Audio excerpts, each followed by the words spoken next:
Have I ever told you that I don't do the whole online dating thing? No? I've never told. How has that never come up when we've spoken before? Oh, you know what it is? It's probably because you and I are meeting right now for the first time in this instance right here. That's probably what it is. But stay with me, there's a good story, just trust me. I've only ever been on one online date in my entire life, and that's not because I found love at first sight. That fateful night, I showed up to the restaurant at 6:30 p.m., met my date. By 7 p.m., they were finishing their fourth margarita and gesturing for the check, somewhat obnoxiously. And when they got the check, they slid it across the table for me to pay. I was baffled. But they said they had another date to get to. But it was really nice meeting me, and we should do this again sometime. In that one fell swoop, my trust in online dating was shattered completely. And trust, as we all know, is a delicate thing, especially when it's established online.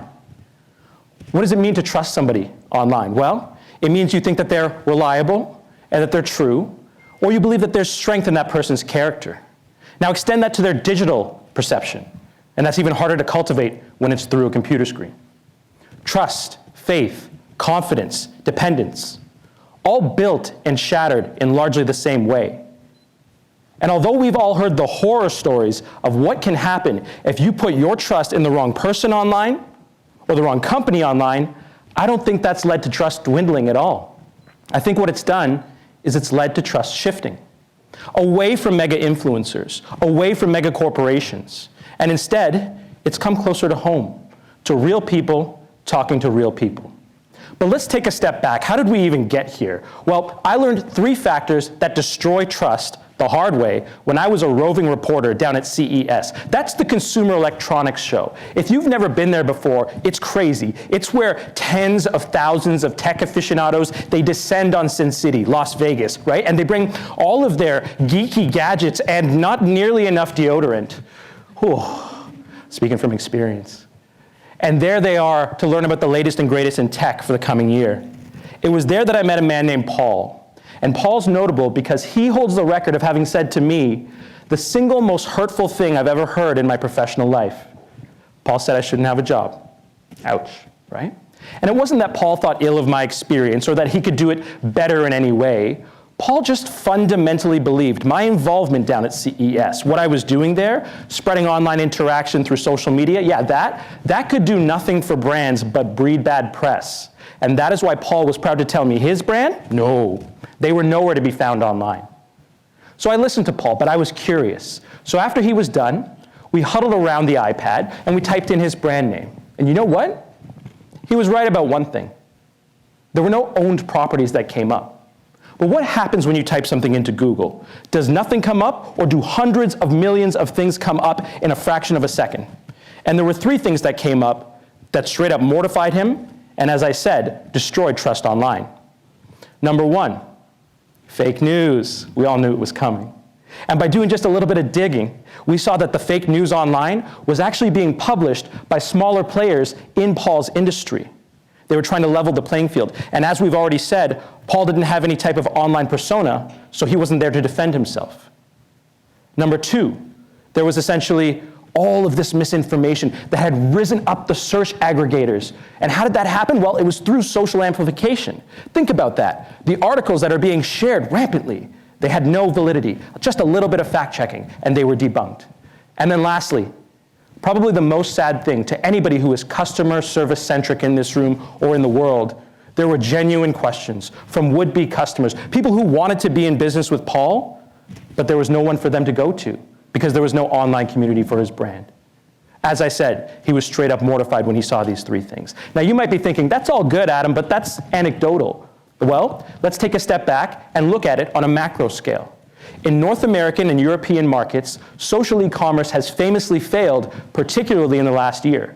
Meta, for example, has shut down live shopping on Facebook and product tagging on Instagram. TikTok as well stalled in 2022, delaying their live shopping rollout. Why is that? Well, according to a recent survey of over 10,000 consumers, it's because of a lack of trust. A lack of trust in vendors, a lack of trust in the social platforms that we operate on. We don't believe that the goods and services that we're transacting for are genuine because we don't believe that the interactions that they stem from are genuine. And if all of this is what's swirling around our heads, surely there had to be a better way. Well, there was, and that's what led to this shift of trust. Now you might be thinking, how do we even know where it shifted, who it shifted to? Well, in order to answer that, we needn't look any further than the evolution of the trust experience at Best Buy. 20 years ago, 10 years ago, how did you shop at Best Buy? Well, you walked in the front doors, you located the department overhead that you wanted to transact at, you then walked up and probably right in front of the product that you intended to buy, and then almost every single one of us did the exact same thing. What did we do? Our head went on a swivel to find the person in the blue shirt. Why did we do that? Well, because 20 years ago, that's where the trust was housed. That's where the expertise would reside. And that person, whether they had been working at Best Buy for 10 minutes or 10 years, got the benefit of the doubt. They got to influence tens, if not hundreds, of purchase decisions every single day, even if they didn't know more than the person that was standing immediately to the left or the right of them.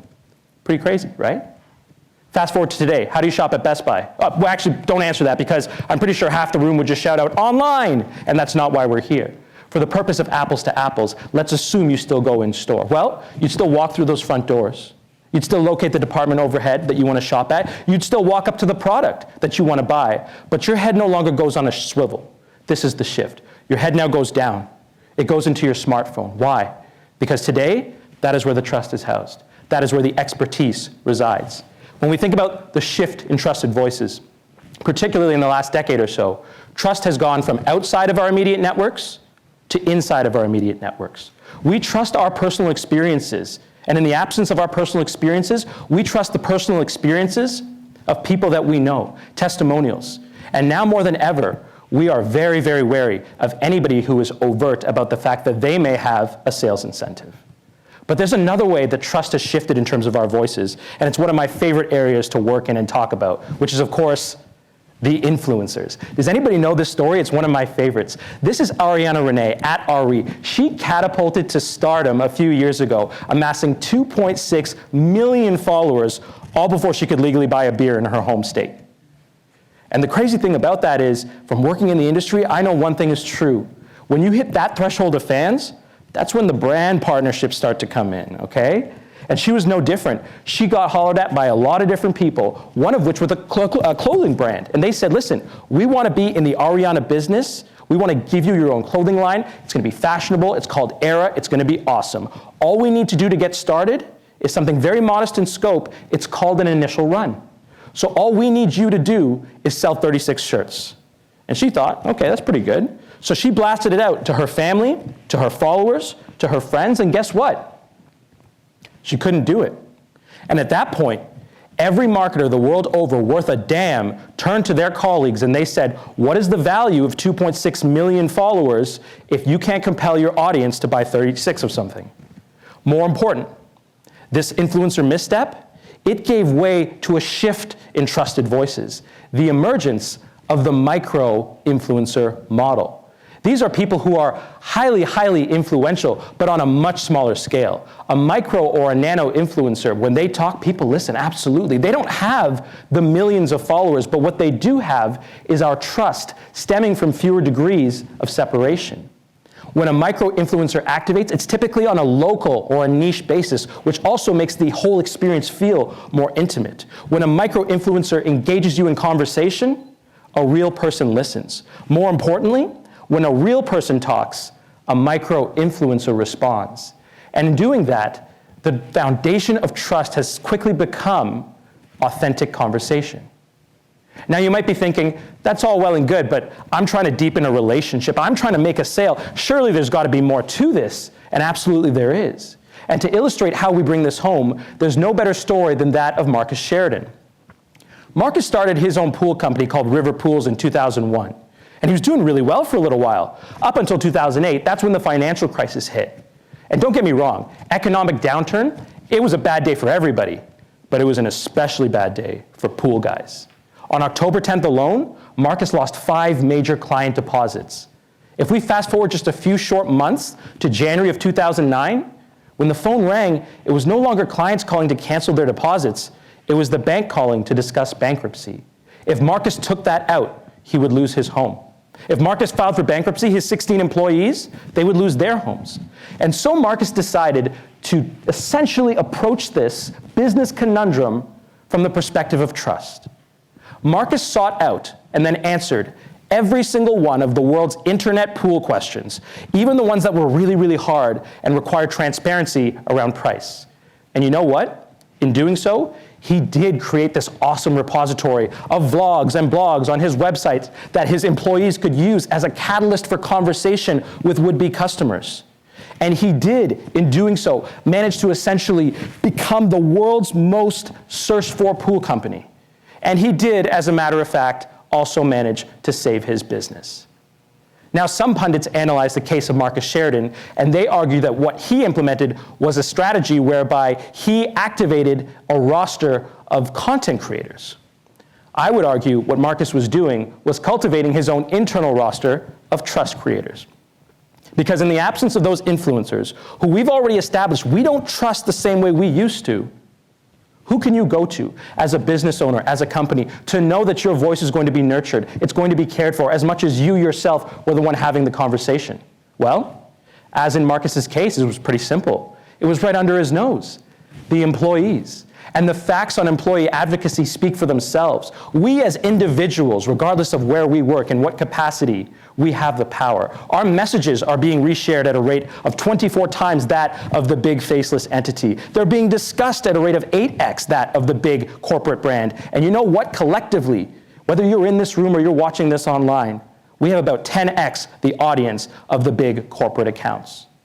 So in the absence of bringing on influencers that we don't trust the same way, we are finding success essentially cultivating our own from within. And I gotta say, I'm so here for it. Now you might be saying, back in my day, we used to be able to go brand to consumer, consumer to brand. I wanna go back to that. How do I go back to that as soon as possible, Adam? And to that I say, we're never going back. And here's how I know. 2 stats that absolutely shattered my world. Number 1, in a recent study by NYU, 77% of respondents basically said the single most important group that they belong to in this world is a group that exists online. We couple that with a study that was done by Squarespace recently, where they looked at the generational cohorts a little bit more. They looked at millennials, they looked at Gen Z, and they asked them, they said, listen, first impressions, where is it most important to make that first impression? And for 60% of millennials and Gen Z, do you know what they said? It's more important to make it online than it is in person. That same study dug a little bit deeper on Gen Z. You know, the emergent cohort, the one that's entering the workforce in droves right now, and they asked them a very, very simple question. They said, what is the single most memorable moment in your life? And for so many of them, do you know what they said? They chose a moment that exists online as opposed to in person.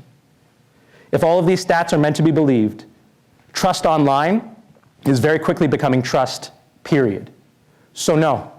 It's not the advent of fake news. It's not social amplification leading to us spreading misinformation. It's not even when we don't answer questions that's leading to the dwindling of trust. It's leading to the shifting of trust away from mega corporations, away from those influencers, and it's coming closer to home, to real people engaging in real conversations with other real people in a growing creator economy on established communities. Now, you might think that some of these stats and tables and things like that are not really things that you believe. Well, if that's the case, I'm now going to bust out my most irrefutable fact of the entire day. And as we all know, irrefutable facts are housed in your Instagram DMs. We established at the start of this talk that I didn't go on online dates because I didn't trust anybody that I didn't know. Then one day I got this message. It came from someone within my network, someone I went to school with, a community that I already belonged to. There were fewer degrees of separation between she and I. And you know what? That gave me faith. That gave me faith when she asked me to go on a blind date with her friend. She essentially gave me that trust that I was not able to have before. Because at the end of the day, if I was left after this date in 30 minutes and 4 margaritas deep with the bill, there was someone to hold accountable. So yeah, I took the date. I took the date. Now, I'm not really one to kiss and tell. So when I tell you that this date went really, really well, you'll just have to trust me. Thank you very, very much.